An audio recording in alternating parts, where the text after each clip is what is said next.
My name is Paige Nester, and I own Creekhouse Honey Farm along with my husband George. We started the business in 2011. Really, it wasn't a business, it was a hobby. We started out with a couple of hives on property, and we didn't know a thing about bees back then. It has grown exponentially since then, not on purpose, but because I think we fell in love with bees. This is really our third year down here formally. We started up behind me about 12 years ago in this building. But we both, as far as career-wise, formally transferred over about 3 years ago to Creekhouse Honey Farm. The most we run is 100 hives. Really ideally 50 to 100 hives is going to help us out. Each hive is going to have 60, 80,000 bees per hive. So we've learned moving those bees around help us. If all of our hives are on property all year round, it's a lot of traffic on our porches, especially when it's a dearth like this and they want nectar. They're going to find it on our porches instead of the pastures. We have the skincare and the retail, of course, where we sell the honey. And then we have the winery, which George started a year into it. It's actually honey mead. Then we have the event center that we built on a year ago, where we do weddings, receptions, birthday parties. Then the bee business, of course, we're running our hives, that's the heart of the business. And then we have the restaurant as a new aspect of it. Our biggest thing when we started out with our beehives here on property is number one, in this 100-acre pasture, there wasn't a lot of plants coming up. There was some bee balm or horse mint. There were definitely some wildflowers out here, alfalfa, even thistles. So some of these plants were coming out that we could identify. And so with my aunt who lives up here, she really sort of found the NRCS. And once we talked to them, they came out of Lubbock. Really fun thing is we walked the pasture, they identified plants, what we're seeing, what would be friendly plants. And then from that meeting with Jeff to decide what kind of flowers can we now drill in out here. And so they did 40 acres out here for these pollinators. And so when it rains now, our bees have this nectar flow. And of course here, really in the Panhandle, the desert we live in, we have about a 2-month nectar flow.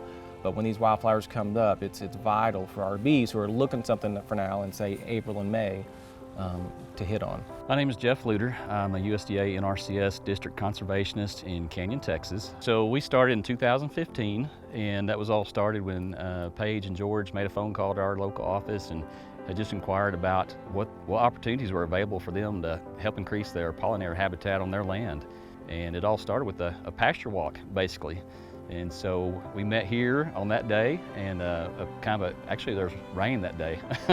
And so which was good. It was wet then, and there's a lot of pollinators that are already growing out here. And so that allowed us to identify the plants that are already here and kind of build on that and plant other pollinator species to go along with what was already out here.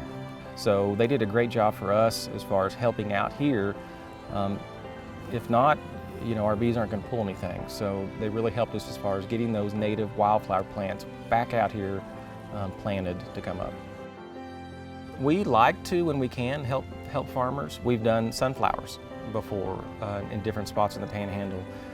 We've helped with alfalfa. We've sat on canola before. So a lot of these pollinators are helping those farmers. So yeah, we get a lot of calls, and through the Bee Club we're able to send other beekeepers to the farmers that we can't reach. We have some specific farmers that we work with around the Wellington area, and it does help their cotton yield. I mean, I've talked to the lady that does the books, and she's like, I don't know what it does, but we've increased our yields every year.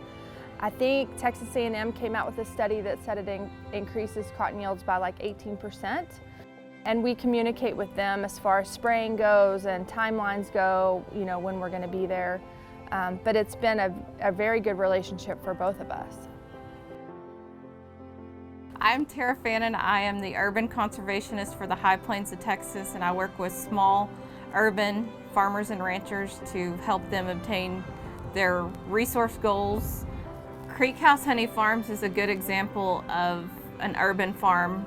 We started with Paige and George, and neither one of these producers had an agriculture background, and that goes along with many of the producers that we work with. They don't have an agriculture background, so we sit down and start from the ground level, conservation planning, technical assistance, and then work into larger practices such as EQIP or grants that they qualify for.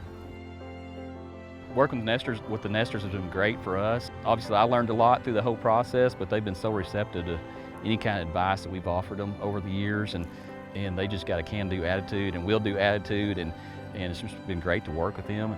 It's been really neat to see them start this from scratch and to be involved with that right from the get-go for us. It was a lot of fun getting to know them and just watch them build this business from basically nothing.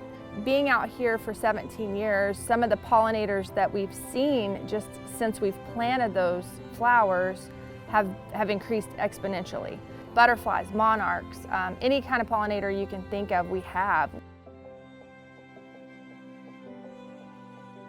If you have more questions on urban farming or ranching, contact your local Natural Resources Conservation Service office within your community, and they will give you answers to your questions and see if you qualify for NRCS programs.